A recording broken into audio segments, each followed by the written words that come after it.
اعوذ باللہ من الشیطان الرجیم بسم اللہ الرحمن الرحیم الحمدللہ رب العالمین وصلی اللہ علی محمد وآلہ اجمعین واللعنۃ الدائمۃ علی اعداء محمد وآل محمد اما بعد وفقنا اللہ وإیاکم للعلم والعمل الصالحین انشاءاللہ تعالی۔ سوال نمبر 11 ہے ہمارے سامنے کہ ہمیں اصول دین اور فروع دین کیسے معلوم ہو سکتے ہیں۔ اس سوال کا مطلب یہ ہے کہ جب ہم نے یہ جان لیا کہ دین اسلام کے اندر کچھ اصول دین ہیں اور کچھ فروع دین ہیں، ان کا مطلب بھی ہمیں پتہ چل گیا، تو پھر ہمارے اندر ان کا علم کیسے آئے گا؟ ہمیں کیسے پتہ چلے گا کہ اصول دین میں سے فرض کریں جو توحید ہے اس کے متعلق ہمیں کیسے معلوم ہوگا؟ فروع دین کے نماز پڑھنے کے طریقے، روزے رکھنے کے طریقے، حج کے طریقے، یہ ہمیں کیسے معلوم ہوں گے؟ کیا ہمیں خود سے تحقیق کی طرف بڑھنا ہوگا یا کسی کے اوپر ہم ڈیپینڈ کر سکتے ہیں، اس کے اوپر بھروسہ کر سکتے ہیں؟ تو یہ کیا ہے؟ سوال کی وضاحت ہے۔ تو اس سوال کے جواب میں سب سے پہلے کہتے ہیں کہ اصول دین کے متعلق ہمارا کیا جو ہے وہ جواب ہوگا۔ اصول دین میں ہر آدمی کے لیے ضروری ہے کہ وہ اپنی عقل سے کام لیتے ہوئے ہر عقیدہ کو اختیار کرے۔ یعنی اصول دین میں ہر ایک کی اپنی ذمہ داری ہے کہ اللہ تعالیٰ نے اسے عقل عطا کی ہے، وہ عقل سے سوچ و بچار کرے کہ کیا اللہ ہے یا اللہ نہیں ہے۔ اگر اللہ ہے، ہمارا خالق ہے، تو کیا وہ ایک ہے یا ایک سے زیادہ ہیں؟ کیا وہ عادل ہے یا عادل نہیں ہے؟ کیا نبی بھیجنا اس کی ذمہ داری ہے یا ذمہ داری نہیں ہے؟ نبی کے بعد اس امت کو سنبھالنے کے لیے، دین اسلام کو لیڈ کرنے کے لیے کیا کوئی لیڈر ہے، کوئی حاکم ہے، کوئی امام ہے یا نہیں ہے؟ تو یہ انسان اپنی عقل سے جو ہے وہ طے کرتا ہے اور سوچ و بچار کر کے۔ یعنی اس میں ضروری ہے کہ ہر کوئی اپنی عقل سے کام لے۔ یہ نہیں ہے کہ اللہ نے اسے عقل عطا کی ہے تو وہ ان چیزوں میں استعمال ہی نہ کرے، بلکہ اصول دین میں ضروری ہے کہ اپنی عقل سے کام لے اور عقل سے ہی ان عقیدوں کو سمجھے اور اسی کو اختیار کرے۔ اور اس میں قرآن مجید کی آیات، معصوم کی احادیث اور علماء کرام کے کلام سے بھی رہنمائی حاصل کی جاتی ہے۔ یعنی علماء کرام نے جو کتابیں لکھیں یا وہ ان کی تقریریں ہیں، خطبات ہیں، ان کے لیکچر ہیں، ان کے ذریعے سے وہ رہنمائی حاصل کر سکتا ہے۔ قرآن مجید نے بھی جو ہے وہ بہت ساری آیات میں جو ہے وہ انسان کو عقلی اور منطقی طریقے سے سمجھایا ہے کہ اس کائنات کا خالق ہے، یہ کائنات خود بخود وجود میں نہیں آ گئی اور تمہارا حساب کتاب ہونا ہے، یہ کائنات ختم ہو جانی ہے، پھر ایک نئی دنیا کا آغاز ہونا ہے۔ تو لہٰذا جو ہے وہ انسان سب سے پہلے اصول دین میں اپنی عقل کے اوپر بھروسہ کرے گا، سوچ و بچار کرے گا، اور پھر علماء کرام سے، قرآن مجید کی آیات سے، احادیث سے وہ رہنمائی حاصل کرے گا، اور اس کے ذریعے سے جو بھی اصول دین کے اندر وہ عقیدہ بنائے گا وہ اپنے یقین اور اپنی تحقیق اور اپنی عقل کے مطابق بنائے گا۔ قرآن مجید میں یہی ارشاد ہوتا ہے کہ قُلْ هَاتُوا بُرْهَانَكُمْ إِن كُنتُمْ صَادِقِينَ، کہ اے رسول کہہ دیں کہ اگر تم سچے ہو تو دلیل لے کر آؤ۔ تو لہٰذا کوئی بھی عقیدہ رکھنے کے لیے یقینی دلیل کی ضرورت ہے، اور یہاں پہ ہمارے لیے بات واضح ہے کہ عقائد کے مسئلے میں، اصول دین کے مسئلے میں تو چیزیں بڑی واضح اور کلیئر ہیں، عقلی طور پہ ہیں، تو اس میں سوچ و بچار کافی ہوتی ہے۔ اللہ کے رسول کے زمانے میں بھی جو افراد پڑھے لکھے نہیں تھے، حتیٰ کہ ایک بڑھیا کا واقعہ جو مشہور ہے کہ جو چرخہ چلا رہی تھی اور چرخہ جب رکتا تھا تو وہ یہی دلیل بناتی تھی کہ جب یہ اتنی بڑی کائنات ہے، یہ بھی چل رہی ہے اور بڑی ترتیب سے چل رہی ہے، تو لہٰذا اس کو کوئی چلانے والا ہوگا، یہ خود بخود نہیں ہو سکتا، کیونکہ یہ چھوٹا سا جو میرا چرخہ ہے یہ بھی جو ہے وہ جب میرے چلائے بغیر نہیں چلتا تو پھر اتنی بڑی کائنات جو ہے وہ کیسے چلتی ہے؟ تو لہٰذا اس طرح کی جو عقلی دلیلیں ہیں ہر قسم کے انسان کے لیے، چاہے وہ پڑھا لکھا ہے، پڑھا لکھا نہیں ہے، اسے اپنی عقل سے سوچنا پڑتا ہے۔ تو لہٰذا یہ پہلا جو ہے وہ حصہ ہو گیا کہ اصول دین کے متعلق انسان کو اپنی عقل کے استعمال کی ضرورت پڑے گی، اور اس کے لیے واجب ہے اور ضروری ہے کہ وہ اپنی عقل کو استعمال کرے اور کسی نہ کسی دلیل کے ذریعے سے وہ یقین کی منزل تک پہنچے۔ وہ اس وجہ سے عقیدہ اختیار نہ کرے کہ چونکہ میرے ماں باپ مسلمان تھے یا ہمارے علماء اور ہمارے فقہا جو ہے وہ مسلمان ہیں، وہ اللہ کو مانتے ہیں، نہیں، بلکہ اس کے پاس اپنی دلیل ہونی چاہیے اور اپنا یقین ہونا چاہیے۔ اب وہ دلیل جیسی بھی ہو، ایک ایسی دلیل ہونی چاہیے جو اسے کیا مطمئن کرتی ہو، جو اسے یقین کی منزل تک لے کر جاتی ہو۔ یہ اصول دین کا مسئلہ ہو گیا۔ جبکہ فروع دین میں عقل کی مداخلت سے ہم جو ہے وہ نماز روزہ حاصل نہیں کر سکتے کہ ہم عقل سے سوچیں کہ نماز کیسے پڑھنی ہے، روزہ کیسے کرنا ہے، نہیں، اس طرح نہیں ہے۔ عقل کا پھر کردار کتنا ہے فروع دین میں؟ فروع دین میں عقل کا کردار فقط اتنا ہے کہ اس کے ذریعے سے قرآن مجید، حدیث معصوم سے، یعنی قرآن مجید اور معصوم کی حدیث سے جو ہے وہ ہم حکم شرعی کو نکالتے ہیں، اور جو انسان اس بات کی قدرت رکھتا ہے، صلاحیت رکھتا ہے کہ شرعی حکم کو قرآن اور حدیث سے سمجھ سکے اور قرآن مجید کی آیات سے، روایات اہل بیت علیہ السلام کے جمع کرنے سے عام خاص مطلق مقید محکم متشابہ اور ان کا جو اختلاف ہے ان کو سمجھنے کے بعد جو ہے وہاں سے حکم شرعی اپنا نکال سکتا ہے فروع دین کا، تو ایسے شخص کو ہم کیا کہتے ہیں؟ مجتہد کہتے ہیں۔ اچھا، تو لہٰذا جو ہے وہ ہمارے سامنے بڑی چیز واضح ہو گئی کہ اصول دین میں انسانی عقل کا کردار ہوگا اور انسانی عقل ہی فیصلہ کرے گی کہ یہ اصول ثابت ہیں یا ثابت نہیں ہیں، اور فروع دین میں فقط عقل کا اتنا کردار ہے کہ عقل قرآن اور حدیث کی محتاج ہوگی اور قرآن و حدیث سے اپنے حکم شرعی کو نکالے گی، اور پھر جو انسان اس بات کی صلاحیت اور قدرت پیدا کر لے گا کہ پورے قرآن مجید میں سے اور حدیث کا جتنا ہمارے پاس مجموعہ ہے تمام کی تحقیق کر کے اپنے حکم شرعی کو نکال سکے گا، تو ایسے انسان کو ہم کیا کہیں گے؟ مجتہد کہیں گے، فقیہ کہیں گے۔ سوال نمبر 12 ہے کہ مجتہد بننا تو بہت مشکل کام ہے، کیونکہ اس کے لیے پورے قرآن کا احاطہ کرنے اور احادیث کی ساری کتابیں سمجھنے کے ساتھ ساتھ دوسرے عقلی علوم اور ادب عربی لٹریچر کے علوم پر بھی دسترس حاصل کرنی پڑتی ہے، اور یہ کام ہر کسی کے بس کا نہیں ہے۔ تو بس اس صورت میں عام لوگ کیا کریں گے؟ یہ بڑا اہم سوال ہے کہ فروع دین کے متعلق آپ نے یہ کہا کہ عقل کا فقط یہی کردار ہے کہ وہ اسے قرآن اور حدیث کی طرف لے کر جائے گی، اور پھر جب قرآن و حدیث کی بات آئی تو پھر ہمارا ظاہری بات ہے، یہ واضح نظریہ ہے کہ قرآن کی ایک آیت سے یا آدھی آیت سے یا ایک حدیث سے یا آدھی حدیث سے آپ حکم شرعی کو نہیں نکال سکتے۔ آپ کو پورے قرآن کا احاطہ کرنا پڑتا ہے، ساری آیات کو جمع کرنا پڑتا ہے، اس کے محکم متشابہ عام خاص ناسخ منسوخ کو الگ کرنا پڑتا ہے۔ اسی طریقے سے کلام اہل بیت علیہ السلام میں بھی تمام احادیث کی کتابوں کا احاطہ کرنا پڑتا ہے، ان میں سے جو صحیح احادیث ہیں، جو صحیح احادیث نہیں ہیں، ان کو الگ کرنا پڑتا ہے، پھر صحیح احادیث میں جو اختلاف ہیں، جو محکم متشابہ ہیں، ناسخ منسوخ ہیں، ان کو الگ کرنا پڑتا ہے۔ تو اس طریقے سے ایک مکمل اسٹڈی کے ساتھ اس چیز کو طے کرنا پڑتا ہے کہ یہ حدیث امام نے کس موقع کے اوپر ارشاد فرمائی اور اس کی شرائط کیا تھیں، سیاق و سباق کیا تھا، ان ساری چیزوں کے اوپر دسترس حاصل کرنی پڑتی ہے۔ اور اس کے لیے پھر ظاہری بات ہے جو معصوم کے زمانے میں عربی زبان بولی جاتی تھی، اس وقت ان الفاظ کو کون سے معنی میں استعمال کیا جاتا تھا، عربی لٹریچر، قدیم عربی لٹریچر، اس کو پڑھنا پڑتا ہے، اس کا ماہر بننا پڑتا ہے۔ اس کے علاوہ استدلال کے لیے عقلی علوم کو پڑھا جاتا ہے، اس کے اندر ماہر بنا جاتا ہے، تاکہ انسان جو ہے وہ جب حکم شرعی کو نکالے تو قیاس جیسی اور دیگر استحسان جیسی جو ہے وہ مشکلوں سے بچ کے رہے اور خالص علمی استدلال کے ذریعے سے حکم شرعی کو نکالے۔ تو یہ بات جو ہے وہ ہر کسی کے بس کی بات نہیں ہے۔ بہت ساری ہمارے پاس ایسی خواتین ہیں کہ جو اصلاً جو ہے وہ عربی زبان ہی نہیں پڑھ سکتی، عربی سے ترجمہ نہیں کر سکتی، بہت سارے جوان ایسے ہیں، بہت سارے لوگ ایسے ہیں۔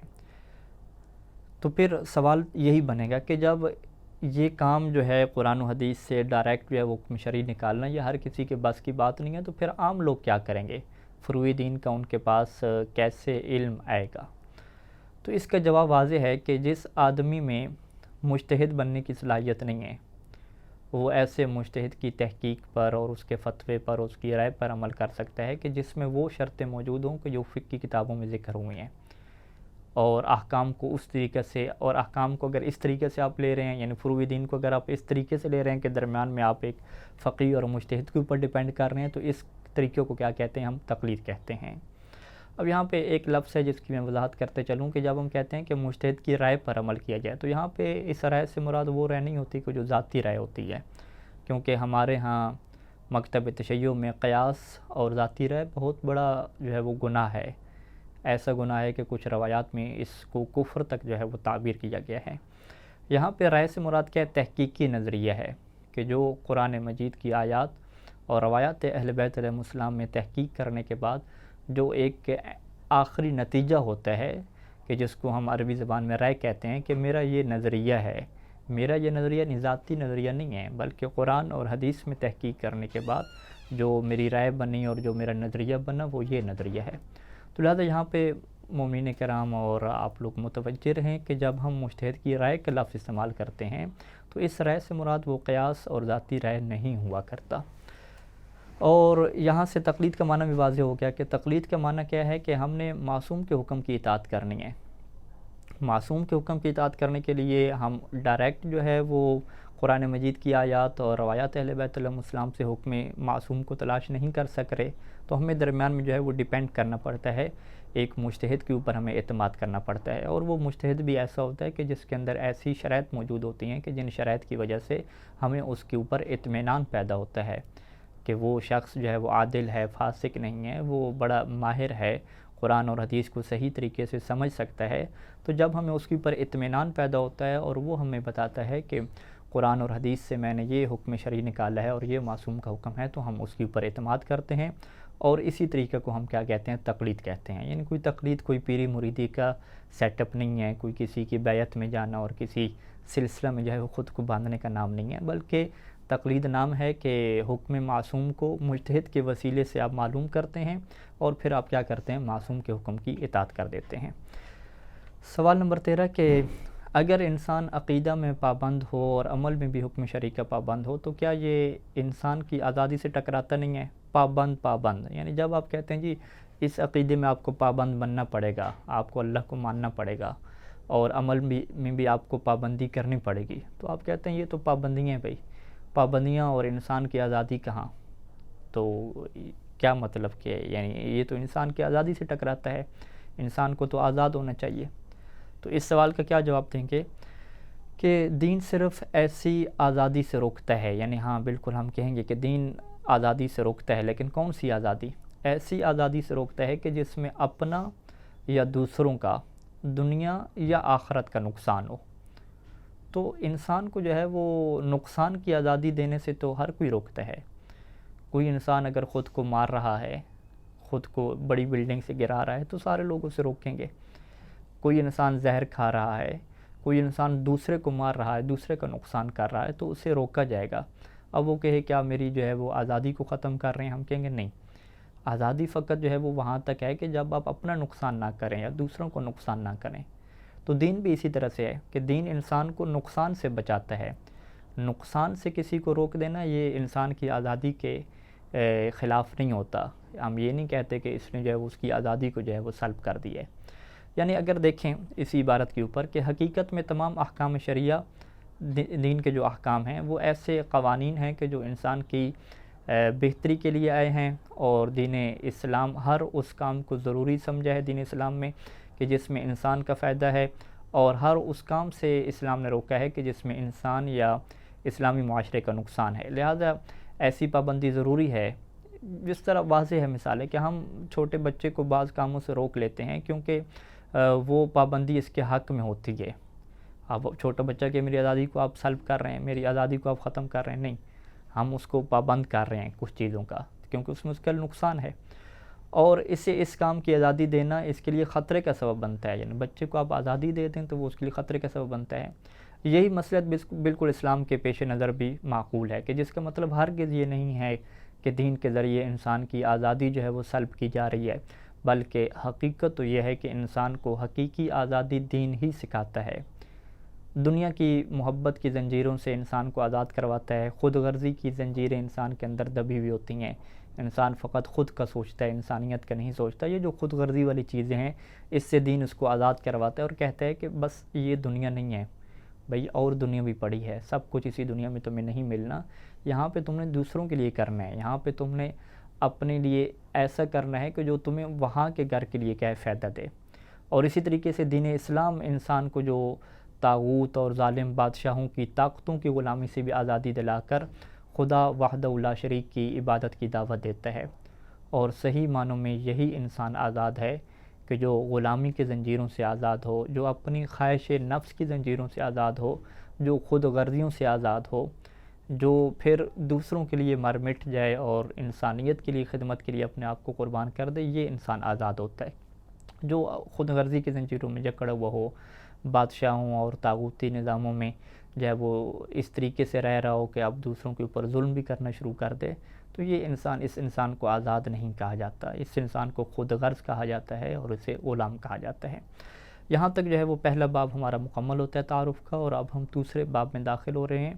دوسرا باب جو ہے وہ توحید کے متعلق ہے، یہ تھوڑا ایک لمبا باب ہے اور اس کے متعلق چند ایک سوالات کے آپ کی خدمت میں رکھنے جا رہے ہیں۔ سب سے پہلا سوال یہ ہے کہ اصول دین میں سب سے پہلی اصل توحید ہے۔ سوال یہ ہے کہ توحید پر عقیدہ رکھنا اور اس کی معرفت حاصل کرنا کیوں ضروری ہے؟ جواب، اگر یہ معرفت حاصل نہ کی جائے، یعنی سوال کے اوپر آپ غور کیجئے گا کہ سوال والا کہہ رہا ہے کہ بھئی ہم کیوں تحقیق کریں، ہم توحید کے متعلق کیوں تحقیق کریں کہ اس کائنات کے بنانے والے کتنے ہیں، ایک ہیں یا دو ہیں، کیوں؟ یہ علم حاصل کرنا، یہ سوچ و بچار کرنا، اپنی عقل کے اوپر زور ڈالنا اور ایک دوسرے سے گفتگو کرنا، ایک جو ہے وہ بحث و مباحثہ کرنا اور سوچ و بچار اور فکر اور افکار کے ذریعے سے اللہ کی معرفت تک پہنچنا، توحید کی معرفت تک پہنچنا، یہ کام ہم کیوں کریں؟ کیوں یہ ضروری ہے کام کرنا؟ ہم چھوڑیں، ہم اس کی طرف توجہ نہیں دیتے۔ تو ہم جواب کہیں گے کہ نہیں، اگر یہ آپ معرفت حاصل نہیں کریں گے تو پھر آپ خطرے میں ہیں، اور انسان خود کو خطرے سے بچاتا ہے۔ اب انسان کیسے خطرے میں، ہمیں اس کو سمجھنا ہے۔ اور یہاں پہ آپ دیکھیں عبارت ہے کہ یہ معرفت حاصل نہ کی جائے تو خطرہ ہے کہ انسان آخرت میں عذاب کا مستحق ہو جائے۔ یعنی ظاہری بات ہے، جب ہم اللہ کے بارے میں تحقیق نہیں کریں گے، ہم توحید کے بارے میں سوچیں گے بھی نہیں، ہم اپنے آپ کو دنیا کے کاموں میں مصروف رکھیں گے، سوچ و بچار ہم نہیں کریں گے، اپنے بارے میں نہیں سوچیں گے، اپنے خالق کے بارے میں نہیں سوچیں گے، تو یہاں پہ ایک خطرہ موجود ہے کہ ہم جب مر جائیں گے اور ہو سکتا ہے کہ وہاں پہ آخرت ہو، حساب کتاب ہو، جنت اور جہنم ہو، تو پھر تو ہم جو ہے وہ گہے، پوری جو ہے وہ ہماری جو مستقبل کی پوری زندگی ہے وہ دو پہ لگ جائے گی، پوری زندگی جو ہے وہ ہمیں عذاب جو ہے وہ جھیلنا پڑے گا۔ تو لہٰذا یہاں پہ انسان کی عقل کہتی ہے کہ اگر کہیں بھی خطرہ ہو تو ضروری ہے کہ اس خطرہ کو ٹالا جائے۔ مثلا اگر انسان کسی راستے پر جا رہا ہے اور بتایا جائے کہ یہ راستہ خطرناک ہے، ٹھیک ہے، یہ راستہ خطرناک ہے، آگے کوئی لٹیرے ہیں، کوئی چور ہیں، یا آگے فائرنگ ہو رہی ہے، یا دہشت گردی ہو رہی ہے، تو وہ انسان کیا کرتا ہے، وہ دوسرے راستے سے بھی جا سکتا ہو، تو عقل مند کی عقل یہی کہے گی کہ اس شخص کے لیے راستے کا بدلنا ضروری ہے۔ یہ ایک واضح سی بات ہے کہ دنیا میں جب بھی انسان کو جان کا خطرہ ہوتا ہے اور انسان اس کے بارے میں تھوڑی تحقیق کرتا ہے، سوچ و بچار کرتا ہے، اور اگر وہ خطرہ باقی رہتا ہے تو پھر وہ اپنے راستے کو تبدیل کرتا ہے۔ یہ نہیں ہے کہ وہ کہیں کہ چھوڑیں جی، مجھے کیا اس کے بارے میں سوچنا، خطرہ ہے تو خطرہ ہوتا رہے، نہیں، یہ عقل مند کی نشانی نہیں ہوتی۔ عقل مند انسان ہمیشہ جو ہے وہ اپنی اور دوسروں کی جان کی فکر کرتا ہے، اپنے آپ کو کبھی خطرے میں نہیں ڈالتا، رسک میں جو ہے وہ نہیں ڈالتا۔ کون سا رسک؟ جو جان جانے کا کیا رسک ہوتا ہے۔ تو اسی طریقے سے جب توحید کی معرفت حاصل کیے بغیر آخرت والے خطرے سے نہیں بچا جا سکتا، کہ آخرت والی جو زندگی ہے اس کے خطرے سے نہیں بچا جا سکتا، تو ضروری ہے کہ یہ پھر معرفت حاصل کی جائے۔ اور اسی طرح یہاں پر بھی انسان کی عقل یہی کہتی ہے کہ جو ذات تجھے خلق کرنے والی ہے اور جس نے تجھے ہر قسم کی نعمت دے کر احسان کیا ہے تجھ پر، اس کا شکریہ واجب ہے۔ اب یہاں پہ ایک اور دلیل بھی ہم دیتے ہیں، یعنی پہلی دلیل تو کیا ہو گئی کہ ہمارے لیے خطرے کو بچانا ضروری ہوتا ہے عقل کے نزدیک، لہذا جو ہے اگر ہم توحید کے بارے میں معرفت حاصل نہیں کریں گے تو یہ خطرہ باقی رہے گا۔ اس دلیل کو ہم جو ہے وہ عربی زبان میں کہتے ہیں دفع ضرر محتمل۔ آپ اس کا اردو میں نام لکھ لیں کہ خطرے کو، ممکنہ خطرے کو ٹالنے کے لیے توحید کی معرفت کیا ضروری ہے۔ یہ پہلی دلیل ہو جائے گی۔ اور دوسری دلیل کیا ہے کہ شکریہ ادا کرنا، تھینکس بولنا، کس کو؟ کہ جس نے انسان کے اوپر احسان کیا ہو۔ یہ عقل مند لوگ جو ہوتے ہیں ان کی دنیا کی جو ہے وہ منطق ہے اور ان کے تقاضے ہیں کہ اگر کوئی کسی کے اوپر احسان کرتا ہے تو وہ آگے سے اس کی عقل یہ کہتی ہے کہ تم بے حس بن کر چپ چاپ جو ہے وہ اس کے احسانوں سے فائدہ اٹھانا شروع کر دیتے ہو، اس کو شکریہ تک نہیں بولتے، تو وہ اس کو اندر سے آواز آتی ہے کہ تم اسے شکریہ تو کہو، اس کے لیے ایسا کام تو کرو کہ جو اس کی جو ہے وہ خوشی کا باعث ہو، جو اسے اچھا لگتا ہو۔ تو اس کا مطلب کیا ہے کہ جو ذات انسان کو خلق کرنے والی ہے اور جس نے انسان کو ہر قسم کی نعمت دی ہے، انسان کو وجود دیا، وجود جیسی نعمت دنیا میں بھیجا، اس کے علاوہ یہ زمین کائنات مسلسل جو ہے وہ انسان کے اوپر احسان کر رہی ہے، تو انسان سوچتا ہے کہ یہ جس نے میرے لیے ساری کائنات بنائی، زمین بنائی، مجھے بنایا، تو میں اس ذات کا شکریہ تو ادا کروں۔ تو یہ جو عقل کہتی ہے کہ تمہارے اوپر اس کا شکریہ ادا کرنا کیا واجب ہے، اور جب کسی ذات کا شکریہ ادا کرنا واجب ہو تو پھر اس ذات کے بارے میں معرفت بھی حاصل کی جاتی ہے، اس کے بارے میں تحقیق کی جاتی ہے کہ وہ ذات کون ہے جو میرے اوپر اتنا احسان کر رہی ہے، کیونکہ جب اس کی معرفت ہوگی تو اس کے آپ شکریہ ادا کر سکیں گے۔ معرفت حاصل کرنے کے بعد آپ یہ جانیں گے کہ وہ کس قسم کی چیزوں کو پسند کرتا ہے، کون سی چیزیں اسے خوش کرتی ہیں، کون سی چیزیں اس کی رضا کا سبب ہیں۔ تو یہ معرفت حاصل کرنے کے بعد جو ہے وہ انسان کیا ہے اس کا شکریہ ادا کر سکے گا۔ تو لہٰذا جو ہے وہ مناسب طریقے سے شکریہ ادا کرنے کے لیے بھی معرفت حاصل کرنا ضروری ہے، یعنی توحید کے متعلق معرفت حاصل کرنا ضروری ہے۔ اس کی دوسری دلیل یہ بنے گی کیونکہ جو نعمتیں آپ کو دیتا ہے، جو آپ کے اوپر احسان کرتا ہے، اس کا شکریہ ادا کرنا ضروری ہوتا ہے، اور اس بات میں کوئی شک نہیں ہے کہ اس ذات نے ہمیں نعمتیں دی ہیں، اس ذات نے ہمارے اوپر احسان کیا ہے، بلکہ مسلسل احسان کر رہا ہے۔ تو لہٰذا اس ذات کی معرفت حاصل کرنا ضروری ہے تاکہ ہم اس کا شکر ادا کر سکیں۔ تو یہ دو دلیلیں ایسی ہیں کہ جو انسان کو جو ہے وہ سکون سے نہیں بیٹھنے دیتی، بلکہ اس کے لیے ضروری قرار دیتی ہیں کہ وہ اپنے خالق کے بارے میں، اپنے مالک کے بارے میں تحقیق شروع کرے، سوچ و بچار شروع کرے، غور و فکر کرنا شروع کرے۔ کون سی دو دلیلیں؟ پہلے یہ دلیل کہ ممکنہ خطرے سے بچنے کے لیے ضروری ہے کہ انسان تحقیق کی طرف بڑھے، اور دوسری دلیل کون سی ہے کہ جو انسان کے اوپر نعمت اور احسان کرتی ہے ذات، اس کا شکر ادا کرنے کے لیے اس کی معرفت ضروری ہوتی ہے۔ یہاں پہ جو ہے وہ دوسرا سوال ہے کہ توحید سے کیا مراد ہے؟ تو انشاءاللہ اس سوال کو ہم اگلے درس میں ڈسکس کرتے ہیں کہ یہاں پہ توحید کی کچھ اقسام ہیں اور اس کے متعلق کیا ہماری گفتگو ہوگی۔ صلی اللہ علی محمد و آلہ اجمعین، والسلام علیکم ورحمۃ اللہ وبرکاتہ۔